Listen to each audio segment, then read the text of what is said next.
Abandoned by her own children, Margaret discovered a hidden secret in her attic. That secret didn't just change her life, it gave her the power to rewrite her future. But when betrayal strikes again, will she rise above, or will her past shatter everything she's built? The rain pounded against the windows of the old Victorian house as Margaret Collins sat alone in her dimly lit living room.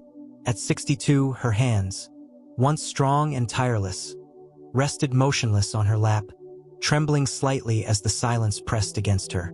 The faint ticking of the antique clock on the wall was her only companion, marking the long hours of solitude. For decades, Margaret had dedicated her life to her children, giving up her dreams to ensure theirs would come true. But when they packed their things and left her behind, labeling her a burden, they also took with them her sense of purpose. Now, the once vibrant mother sat in a home that echoed with memories of laughter, love, and sacrifices long forgotten. "They have their lives now," she whispered, her voice catching in her throat. "And I'm just in the way." The house, with its peeling wallpaper and creaking floorboards, stood as a metaphor for Margaret's spirit. Worn and neglected, but still standing. On the surface, it was just another rainy night, but something stirred deep within her. A faint whisper, a tugging from a part of herself she thought had long since withered. That night, she decided to climb the narrow stairs to the attic for the first time in years, not knowing that what awaited her there would rewrite her story entirely. Margaret paused at the foot of the narrow staircase leading to the attic, the dim light from the hallway casting long shadows across the cracked walls. The steps creaked beneath her weight, each groan of the wood echoing the doubts in her mind. What was she hoping to find up there? The memories of her husband, John, and the dreams they once shared? Or maybe just something to distract her from the crushing weight of abandonment? Reaching the attic door, she hesitated. Dust covered the brass handle, a reminder of how long it had been since anyone had opened it. "What's the point?" she murmured, half turning to retreat to the safety of her chair. But something stopped her, a flicker of resolve she hadn't felt in years. The attic was cold and musty, filled with forgotten relics of a life long gone. Old suitcases, faded photo albums, and a patchwork quilt her grandmother had made decades ago.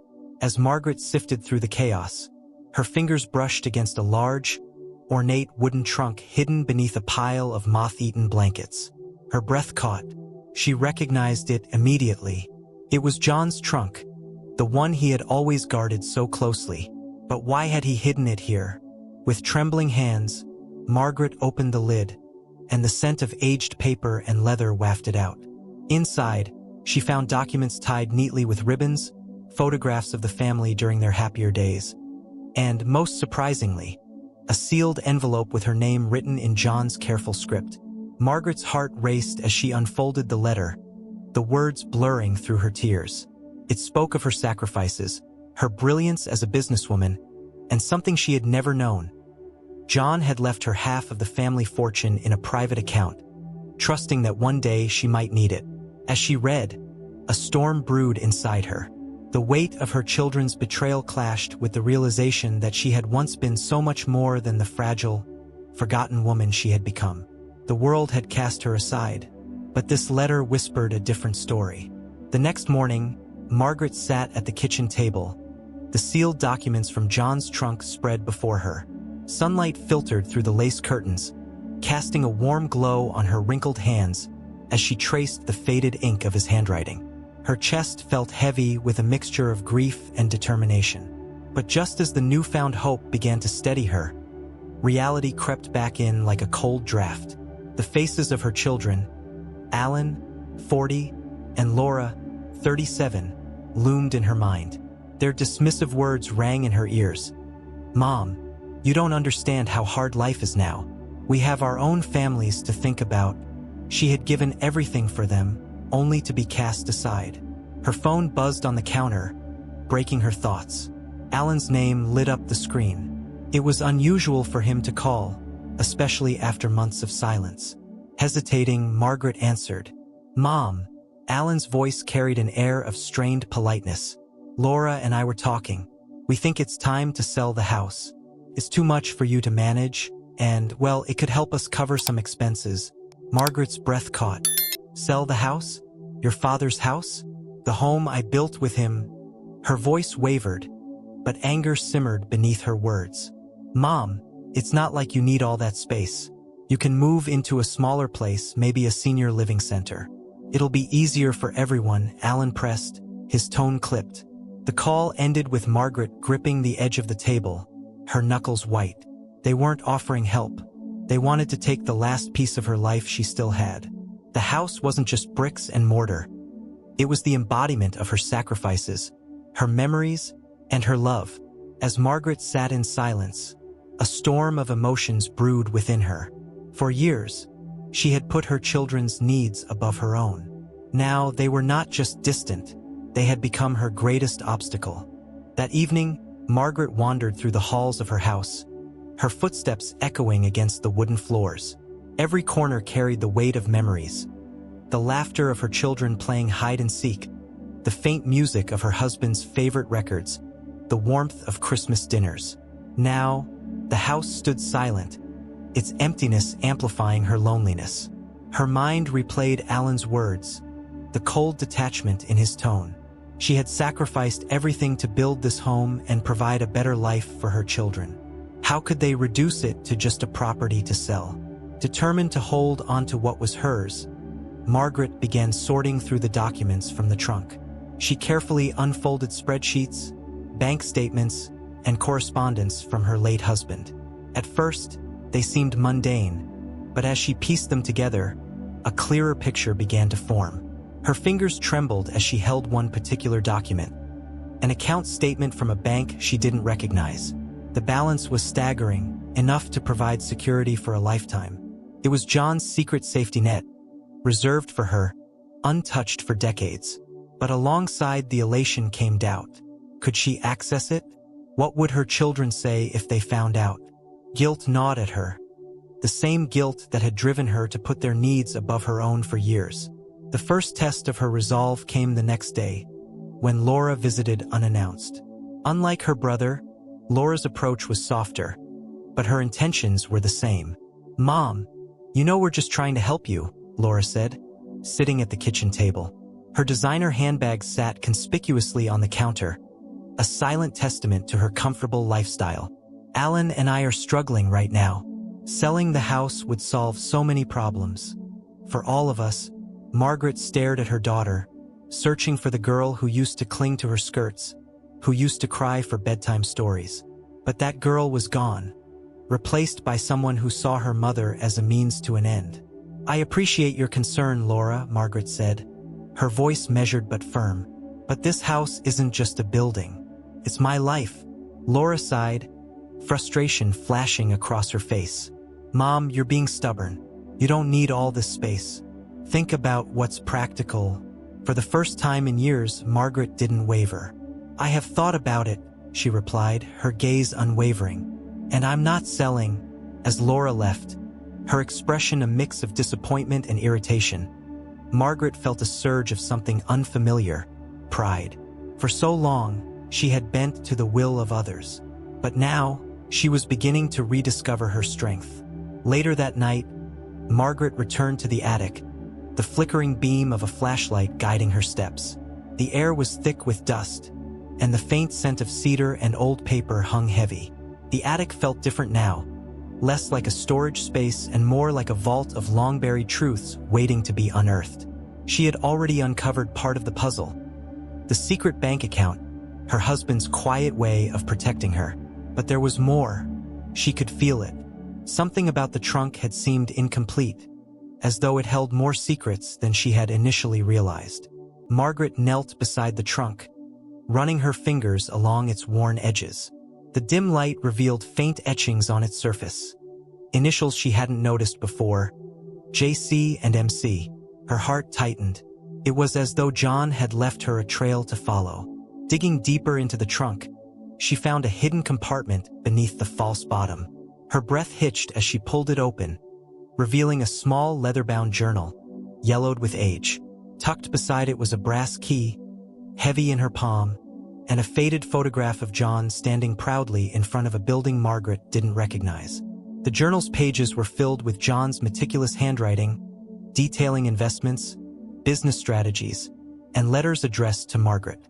In one entry, he wrote, "You gave up everything for this family, Maggie. If the time ever comes when you feel forgotten, remember this. You were the cornerstone of everything we built. This is your legacy as much as it is mine." Tears streamed down her face as she read his words. The journal wasn't just a record. It was a testament to how much John had valued her sacrifices. The key, she realized, must belong to something significant. Margaret turned the photograph over. Scrawled on the back were the words, "Vault 16, Safe Haven Bank." Her hands trembled. The vault wasn't just about money. It was about uncovering her true worth and reclaiming the life she had set aside for others. Margaret didn't know exactly what lay ahead, but for the first time in years, she felt the stirrings of purpose and the quiet promise of something greater. The following morning, Margaret sat at the dining room table, the journal open before her. The soft morning light poured through the window, illuminating John's handwritten words. She had spent the night reading every page, piecing together fragments of a life she thought she understood, but now realized had deeper layers. John's entries painted a picture of their early years together, a time when Margaret's sharp mind and business instincts had been instrumental in salvaging their struggling finances. She had proposed ideas, managed budgets, and even helped broker deals that laid the foundation for their eventual success. But as the family grew and the demands of motherhood took over, she had quietly stepped aside, letting John take the credit while she focused on their children. Her heart ached as she read John's repeated acknowledgments of her sacrifices. "Maggie, you've given up so much for us. I only hope you know how much I admire you." One entry stood out, a passage about the secret bank account and the vault. John had anticipated the possibility that their children might one day lose sight of the values they were raised with. He had split the family's fortune, ensuring Margaret would always have resources to fall back on if the worst came to pass. Margaret clutched the brass key in her hand, the weight of its meaning sinking in. It wasn't just about money. It was about reclaiming her place in a story she had been written out of. The memories from the journal began to resurface as she wandered through the house. She paused at the grand piano in the corner of the living room, running her fingers along its glossy surface. It had been her idea to buy it, believing music would enrich their children's lives. She had given so much of herself to ensure their success, yet now she was left behind. Margaret returned to the trunk, carefully packing the journal, photograph, and key. As she closed the lid, a thought struck her. Perhaps it was time to stop living in the shadow of her past and start building a future she could be proud of. With renewed determination, Margaret decided to visit the Safe Haven Bank and uncover the truth behind Vault 16. The air inside the Safe Haven Bank was cool and sterile, the faint hum of computers filling the space. Margaret stood at the counter, the brass key clutched tightly in her hand. She felt out of place among the bustling clients, many of them younger and dressed in sharp suits. Her worn cardigan and sensible shoes seemed to contrast starkly with the polished marble floors and chrome fixtures. "May I help you, ma'am?" a young bank manager asked, his neatly combed hair and crisp blue suit giving him an air of efficiency. Margaret hesitated before handing him the key. "I believe this belongs to a vault. It was left to me by my late husband." The manager studied the key, a flicker of curiosity crossing his face. "Vault 16, he said, typing into his computer. "It's been inactive for decades." He glanced at Margaret. "Do you have identification?" As she provided her details, Margaret noticed a woman in her 50s at the next counter. The woman, with a kind smile and short gray hair, was watching her with quiet interest. After a moment, the woman approached.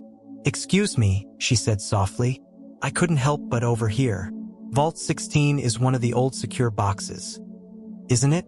My father used to work here. He said those vaults were reserved for people with extraordinary foresight." Margaret smiled politely but said nothing, her nerves fraying as the manager returned with a set of papers. "Mrs. Collins, everything checks out," he said, leading her to a private room. "Follow me, and we'll open the vault." The older woman from the counter gave Margaret an encouraging nod. "Good luck," she said with a smile that seemed to carry its own weight of wisdom. Inside the private room, the manager unlocked a small safe and retrieved a box with Margaret's name etched into the metal. Her heart raced as she opened it, revealing neatly stacked bundles of cash, investment certificates, and letters addressed to her in John's handwriting. But it wasn't just the wealth that struck her. It was the validation. Each document and letter was a reminder that John had trusted her, believed in her, and ensured she had the tools to stand tall, even when life tried to push her down. As Margaret left the bank, the woman from earlier caught up with her outside. "I hope you found what you were looking for," she said. Margaret paused, the sunlight warming her face. "I think I found more than I ever expected," she replied. The brief interaction with the stranger left Margaret feeling lighter. For the first time in years, she realized she wasn't entirely alone. The drive home from the bank was a blur, Margaret's mind racing as she pieced together what she had discovered. The letters, the investments, the untouched wealth. It was overwhelming, but it also stirred something long dormant within her. For the first time in years, she felt a flicker of control over her own life. But with that newfound control came questions and fears. What if Alan and Laura found out about the vault? What if they tried to claim what wasn't theirs? Margaret clutched the wheel tightly, her knuckles white. She wasn't ready to share her discovery, not until she figured out how to use it wisely. As she pulled into the driveway, the sight of Laura's car parked outside made her stomach drop. Her daughter had returned unannounced, and Margaret knew this wasn't a social visit. Inside, Laura was seated at the kitchen table, scrolling through her phone. She looked up with a practiced smile, one that didn't quite reach her eyes. "Hi, Mom," she said casually. "I was in the neighborhood and thought I'd stop by." Margaret's heart sank. Laura's sudden interest in visiting her mother wasn't a coincidence. "How thoughtful," Margaret replied, keeping her tone neutral. She set her purse, containing the key and documents, down on the counter, careful not to draw attention to it. Laura's eyes darted to the purse briefly before she leaned back in her chair. "Alan and I were talking again. We're worried about you living here alone. It's a lot for one person to manage." Margaret bristled but kept her composure. "I appreciate your concern, Laura, but I'm managing just fine." Laura sighed dramatically, her frustration thinly veiled. "Mom, we just want what's best for you. Selling the house would give you a fresh start and help us with some of our own challenges." Margaret's pulse quickened. She could feel Laura's gaze lingering on her, studying her every move. It was as though her daughter sensed something had shifted, and Margaret realized she needed to tread carefully. "I'll think about it," Margaret said, forcing a calm smile. Laura seemed satisfied, but Margaret knew this was only the beginning. As her daughter left, Margaret locked the door behind her and leaned against it, her breath shaky. That night, she sat at the dining table, rereading John's letters under the dim light of a lamp. The stakes were higher than ever. She wasn't just fighting to keep her home. She was protecting the last vestiges of her identity and the legacy John had entrusted to her. Outside, the wind howled, rattling the windows. Margaret felt the weight of eyes on her, as though the walls themselves were keeping her secrets. For the first time, she realized that holding on to the truth would not be easy, and that the battle for her future was only beginning. The house was silent, save for the faint ticking of the clock in the living room. Margaret sat on her bed, the brass key in one hand and John's journal in the other. The weight of the past few days bore down on her shoulders, but amidst the turmoil, something was changing. For the first time in years, she felt a flicker of purpose, a spark that had been extinguished for far too long. Margaret opened the journal to a page she had skipped before. John's words stared back at her, the ink faded but his voice clear in her mind. "If you're reading this, Maggie, then I know you've found the strength I always saw in you. Remember, the fortune isn't just money. It's a symbol of everything we built together. Use it to find yourself again." Her fingers tightened around the key as her resolve solidified. She wasn't going to let her children's selfishness dictate the rest of her life. The vault was hers, not theirs. But just as determination filled her, a sound broke the silence. The faint creak of a floorboard downstairs. Margaret froze, her heart pounding. She lived alone, Moving quietly, she slipped out of her bedroom, clutching the key tightly in her fist. The house was dark, shadows stretching across the walls. From the top of the stairs, she could make out a figure in the living room, a tall silhouette rummaging through the drawers of her writing desk. "Who's there?" Margaret demanded, her voice steady despite the adrenaline surging through her veins. The figure turned, startled by her voice.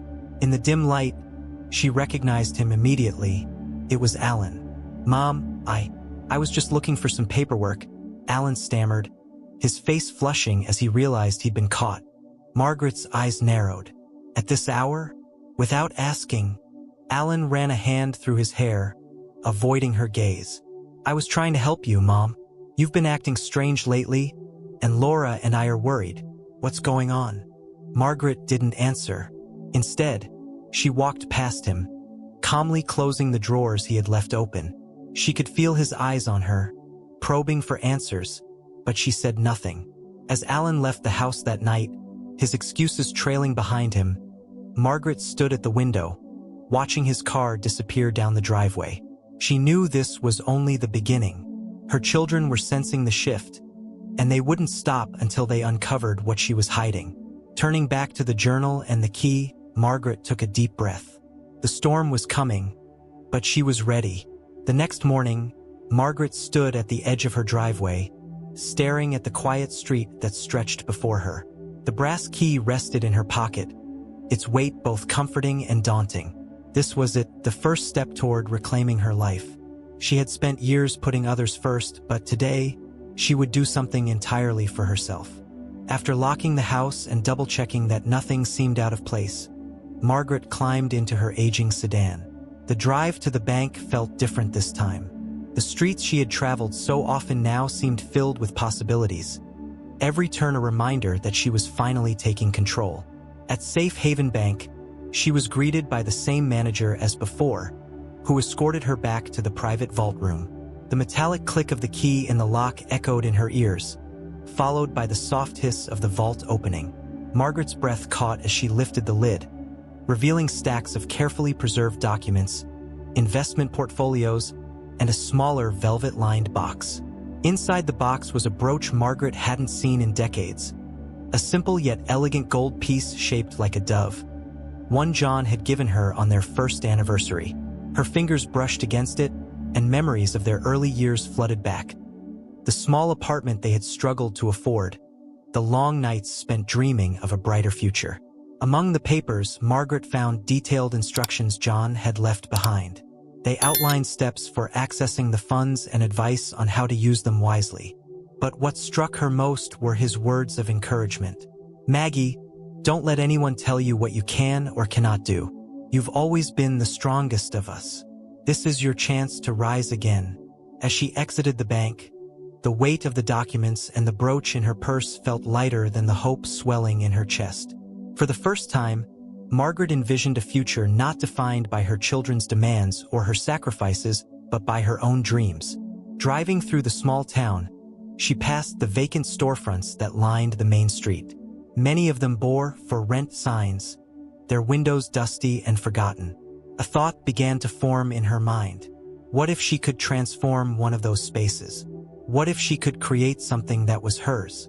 Margaret's journey home was filled with possibilities. As she parked in her driveway, she noticed Laura's car pulling up behind her. Her daughter stepped out, her expression curious and tinged with suspicion. "Mom," Laura began, glancing at the purse Margaret carried. "Where have you been?" Margaret smiled, her grip tightening on the bag. "Out, just taking care of some business." Laura's eyes narrowed, but she didn't press further. As Margaret walked back into the house, she felt a newfound confidence. For once, she wasn't explaining herself. For once, she was moving forward on her own terms. The days following Margaret's visit to the bank were filled with quiet determination. She spent her mornings reviewing the documents John had left, organizing the accounts, and sketching ideas for the future. Each plan felt like a small victory, a step toward reclaiming the life she had once sacrificed. But Margaret's newfound resolve didn't go unnoticed. Alan and Laura had grown increasingly curious about her recent behavior. They exchanged hurried phone calls, their suspicions mounting with each passing day. One afternoon, Margaret was in the living room, poring over an old ledger she had found in the trunk. Her focus was broken by the sound of Laura's voice outside. A moment later, the front door swung open, and both her children entered, their expressions tense. "Mom, we need to talk," Alan said, his tone brisk as he set his phone down on the coffee table. Margaret straightened, closing the ledger and setting it aside. "What's this about?" she asked, her voice calm but guarded. Laura crossed her arms, her tone softer but no less insistent. "We've been worried about you. You've been different lately, going out, acting secretive. We think it's time you let us help you manage things." "Help me manage?" Margaret asked, raising an eyebrow. Alan stepped forward, his impatience breaking through. "Mom, we're not blind. We know you've been hiding something. If there's anything important, financially or otherwise, you should tell us. We're your family." Margaret's pulse quickened. She could feel the weight of their accusations pressing down on her, but she refused to crumble. "Thank you for your concern," she said, carefully choosing her words. "But I assure you, everything is under control." Alan's frustration flared. "You're not being honest with us. You're acting like you don't trust us." Margaret met his gaze, her voice firm. "Trust is earned, Alan. And lately, I haven't seen much reason to give it." Her words hung in the air, cutting through the tension like a blade. Alan and Laura exchanged a glance, their expressions a mixture of guilt and indignation. As they left, Alan muttered something under his breath, and Laura offered a half-hearted apology. Margaret watched them go, her heart heavy but resolute. Later that evening, Margaret sat in the kitchen, the ledger open before her. She knew that her children wouldn't back down easily. Their entitlement and suspicion would only grow. But she also knew she couldn't allow them to dictate her life any longer. Looking down at John's handwriting in the ledger, Margaret felt a renewed sense of purpose. Her path wouldn't be easy, but it was hers to walk. And no one, not even her children, could take that from her. As the weeks passed, Margaret found herself drawn to the quiet streets of the town's main square. The for rent signs on the vacant storefronts seemed less like reminders of decay and more like invitations to a new beginning. One particular building caught her attention. A charming, albeit run-down, shop with wide bay windows and a faded sign above the door. "Wilson's General Store," it read in peeling letters. Margaret remembered coming here decades ago with John and the children, back when the town was thriving. The building felt like a relic of a happier time, one she could breathe life into once more. That afternoon, Margaret arranged a meeting with the landlord. She stood outside the shop, the key to John's vault nestled securely in her purse. The idea of stepping into a new venture, one entirely her own, was exhilarating and terrifying. Inside, the landlord, a middle-aged man named Frank, greeted her warmly. His handshake was firm, and his smile revealed a mix of hope and relief. "Not many people take an interest in places like this anymore," he said, gesturing to the dusty shelves and worn counters. "It's been empty for years." Margaret walked slowly through the space, her fingertips brushing the surfaces of the counters. She could see the potential beneath the grime, a place that could become the heartbeat of the town again, a reflection of her own transformation. "I'd like to rent it," she said finally, her voice steady. Frank blinked in surprise. "You're serious?" "Yes," Margaret replied, her gaze unwavering. "And I'd like to make an advance payment." As they finalized the paperwork, Margaret's mind buzzed with possibilities. She could turn the space into a boutique offering handcrafted goods, or a cafe that brought people together. The specifics weren't clear yet, but the vision was forming. On her way home, Margaret stopped at a local stationery shop to purchase a notebook. That evening, she sat at her kitchen table, sketching ideas and jotting down plans. The house, once a place of loneliness, now felt alive with her dreams. But as she worked, her phone buzzed on the counter. It was a message from Laura. "Alan and I want to come by tomorrow. We need to talk." Margaret's heart sank. She knew this wasn't a friendly visit. It was another attempt to pry into her life. For a moment, doubt crept in. Could she keep the details of her plans hidden? She looked at the ledger and the journal, both sitting beside her notebook. The words John had written echoed in her mind. "This is your legacy, Maggie. Don't let anyone take it from you." Margaret squared her shoulders, her resolve hardening. She would share her truth when the time was right, not a moment before. The next afternoon, Margaret stood in the doorway of her home, watching as Alan and Laura stepped out of their cars. Their expressions were a mix of determination and irritation, a clear indication that this wasn't a casual visit. "Mom, we need answers," Alan said bluntly as he walked inside, his tone leaving no room for pleasantries. Laura followed closely, her smile forced. "We're just worried about you," she added, her voice softer but no less probing. Margaret led them to the living room, her movements calm but deliberate. She had spent the morning preparing for this confrontation, ensuring that the journal, the ledger, and the plans for the shop were safely hidden away. As they sat down, Alan wasted no time. "You've been secretive, going out more than usual, and honestly, we're concerned. Are you in some kind of trouble?" Margaret met his gaze evenly. "I appreciate your concern, Alan, but my affairs are my own." Her words seemed to land like a challenge. Alan's jaw tightened, and Laura shifted uncomfortably in her seat. "Mom," Laura began, her tone laced with faux sweetness, "we're not trying to interfere. But if there's something going on, financially or otherwise, you should trust us enough to share it." Margaret let out a quiet sigh. "Trust works both ways, Laura. And lately, I felt more like a resource to be managed than a mother to be cared for." The words hung in the air, heavy with unspoken truths. Alan leaned forward, his frustration bubbling over. "This isn't just about you, Mom. We've been struggling too, and you sitting on assets that could help the family. It's selfish." Margaret's eyes flashed with anger. "Selfish," she repeated, her voice sharp. "Do you have any idea what I've given up for this family? For you?" Laura attempted to mediate, but Margaret held up a hand. "No, Laura, let me finish. I sacrificed my career, my independence, and my dreams so you and Alan could have everything you needed. And now, when I finally decide to live for myself, you call me selfish."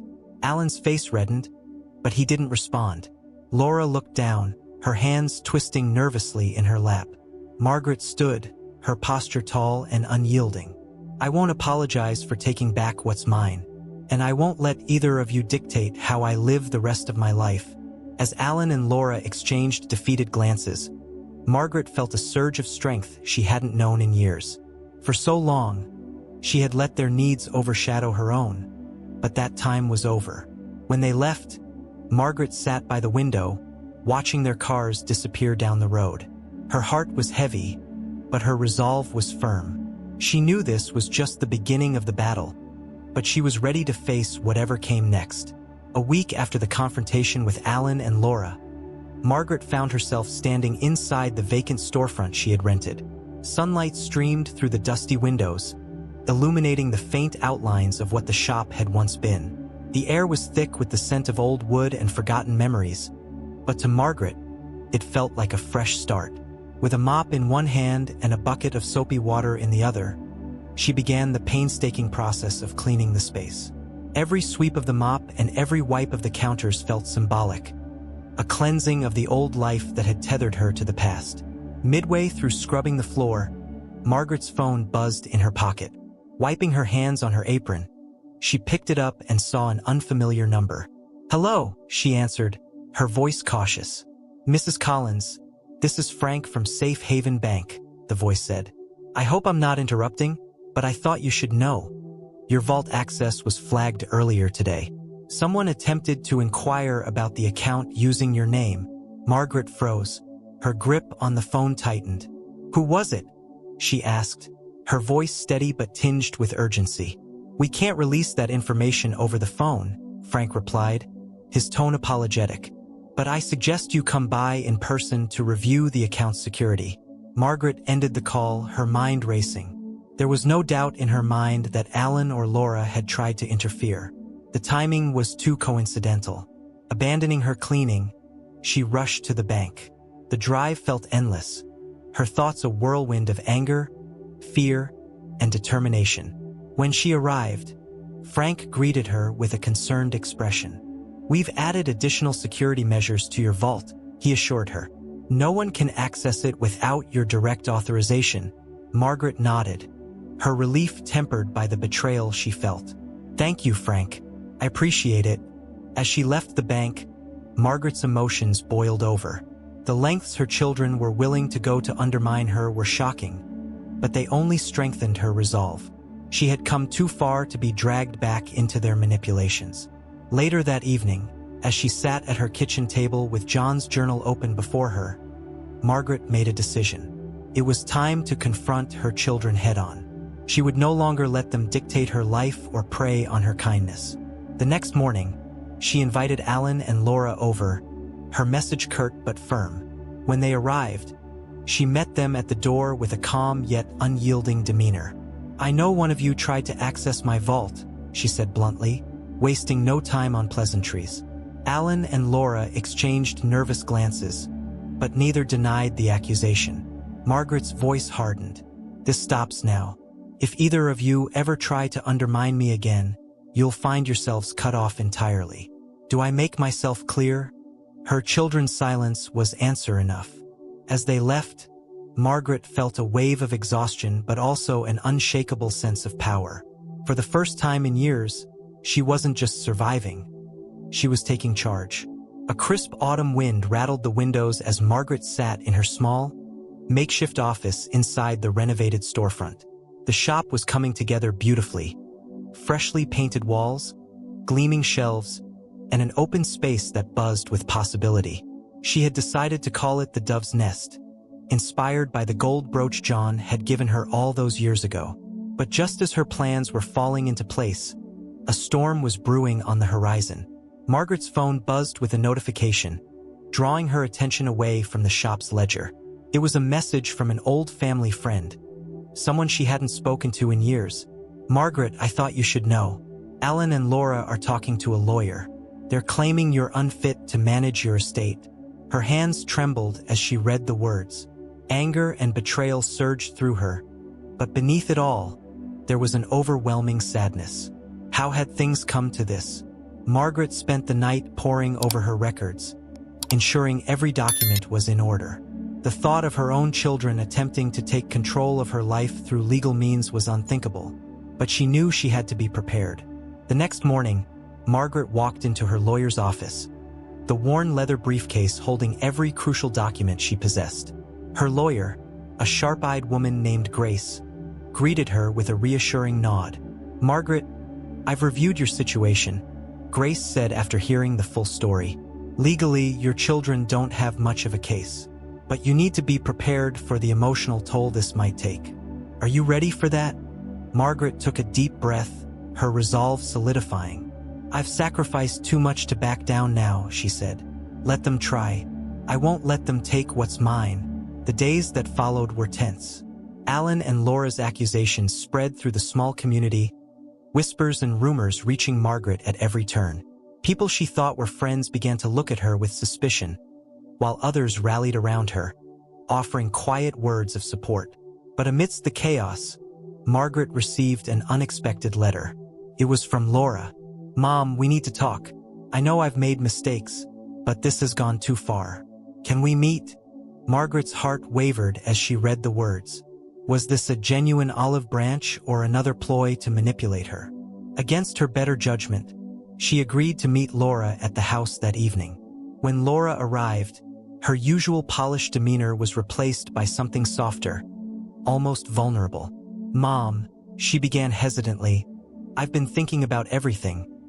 The way we've treated you, the choices we've made. I don't want things to end like this."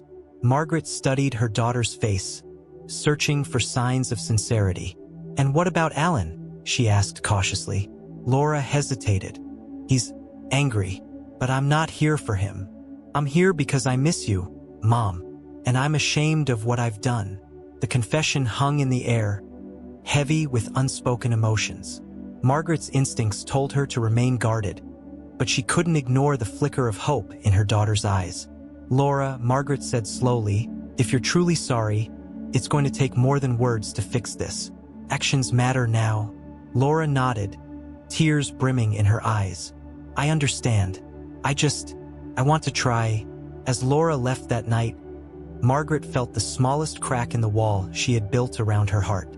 She wasn't ready to trust fully, but for the first time, she saw a glimmer of possibility for reconciliation, one that she hoped wasn't another illusion. The house was quiet that evening, but Margaret's mind was anything but.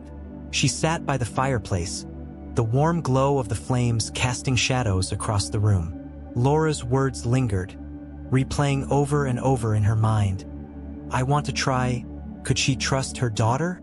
Margaret had spent years enduring Alan and Laura's manipulation and entitlement, and even after she had begun to reclaim her independence, their attempts to control her had only escalated. Yet, Laura's tearful apology had felt genuine, a rare moment of vulnerability in the storm of greed and resentment that had defined their relationship. Margaret sipped her tea, staring at John's journal resting on the table. His words of encouragement had guided her through the most challenging weeks of her life. Now, they seemed to whisper a question she couldn't ignore. Was it time to forgive? Or was forgiveness just another way to give them power over her? The conflict gnawed at her. On one hand, she longed for her family's love and unity. She had spent her entire life building a home where her children could feel safe and cherished. On the other hand, she couldn't ignore the betrayal she had endured. The lies, the entitlement, and their willingness to manipulate her for their own gain. That night, Margaret pulled out a box of photographs from the attic. Pictures of birthdays, family vacations, and quiet afternoons spent together as a family spilled across the table. She traced her fingers over an image of a much younger Laura and Alan, laughing as they played in the garden. Tears welled in Margaret's eyes. The memories were bittersweet reminders of a time when she had believed their bond was unbreakable. But the reality of their recent behavior weighed heavily against the nostalgia. The next morning, Margaret found herself standing in front of the Dove's Nest, staring at the freshly painted sign above the door. The shop represented everything she had worked for: independence, purpose, and the chance to redefine herself.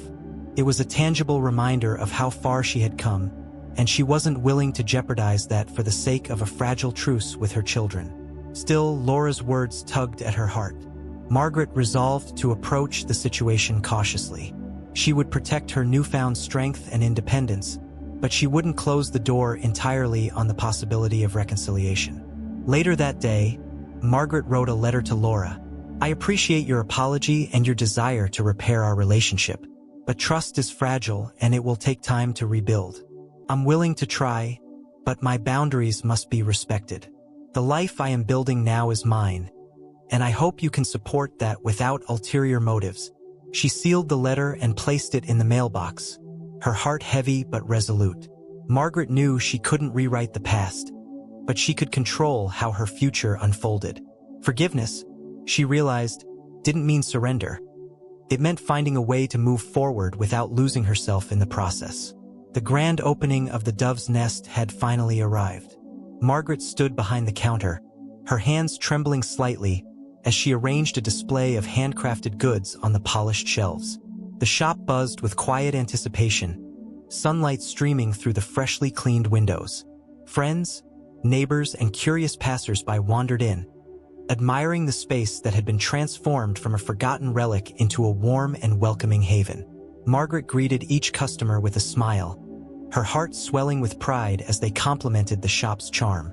For the first time in years, she felt seen, not as someone's mother or widow, but as a capable, independent woman who had created something truly her own. In the late afternoon, the bell above the door jingled, and Margaret looked up to see Laura standing in the entrance. She hesitated for a moment, her expression a mix of awe and uncertainty, before stepping inside. "Mom," Laura said softly, her voice barely audible over the quiet chatter of the other customers. "This is amazing." Margaret smiled, though her guard remained up. "Thank you, Laura. I worked hard to make it happen." Laura nodded, her gaze sweeping across the shop. "I can see that, and I'm sorry for everything, for doubting you, for trying to control things I had no right to. I was selfish, and I see that now." Margaret studied her daughter's face, searching for any hint of insincerity. But for the first time, she saw a glimmer of the girl she had raised, someone capable of kindness and humility. "I appreciate that, Laura," Margaret replied. "But you need to understand that this shop, this life, it's mine. I won't let anyone take that from me again." "I understand," Laura said quickly, her voice earnest. "I don't want to take anything from you. I want to be part of your life again, if you'll let me." Margaret's chest tightened. She wanted to believe her daughter, to welcome her back into her life without hesitation. But the scars of betrayal were still fresh, and trust couldn't be rebuilt overnight. "You'll have to prove that, Laura," Margaret said, her tone firm but not unkind. "Trust takes time." Laura nodded, tears glistening in her eyes. "I'm willing to do whatever it takes, Mom. I just want us to have a chance." As Laura turned to leave, Margaret called out to her. "Wait." Laura stopped, her eyes wide with hope. "Why don't you stay for a while? Help me close up," Margaret offered, her voice softer now. A smile broke across Laura's face, and for the first time in years, it felt genuine. "I'd like that," she said. That evening, as they worked side by side to tidy the shop, Margaret felt a cautious optimism taking root. She wasn't naive, there was still a long road ahead. But for the first time, she saw the possibility of healing, of building a new kind of relationship with her daughter.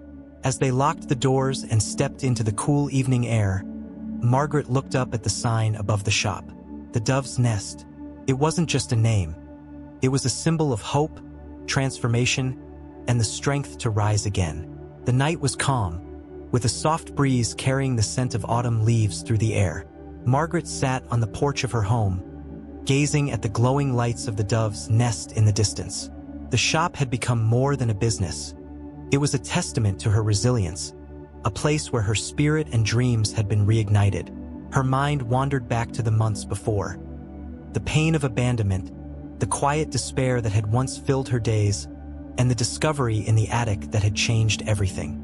That old trunk, filled with John's foresight and encouragement, had been her lifeline, a reminder that she had always been capable, even when others had doubted her. Margaret thought of Laura's recent visit. Their relationship was far from healed, but the seeds of reconciliation had been planted. Trust would take time, but Margaret felt a cautious hope that her daughter's apology had been genuine. Alan, however, remained distant, his pride and anger keeping him away. Her heart ached for the family they had once been, but Margaret had learned a valuable lesson. She couldn't live her life for others anymore. For too long, she had sacrificed her happiness, her identity, and her dreams for the sake of those who had taken her for granted. Now she was finally living for herself. Margaret opened John's journal, which she had brought with her onto the porch. She turned to a passage she had read countless times, one that never failed to comfort her. "Maggie, life isn't about holding on to what's easy. It's about finding the strength to rise when everything feels like it's falling apart. You're stronger than you know." Tears filled her eyes, but this time, they weren't tears of sadness. They were tears of gratitude. Gratitude for the love she had shared with John, for the lessons life had taught her, and for the strength she had found within herself. As the stars twinkled above, Margaret closed the journal and looked out at the town she had once felt invisible in. Now, she was part of it again. Not as someone forgotten, but as someone respected and admired. Her story wasn't just about overcoming abandonment or starting a business. It was about rediscovering her worth, reclaiming her identity, and proving that even in the darkest moments, it's possible to rise and shine again.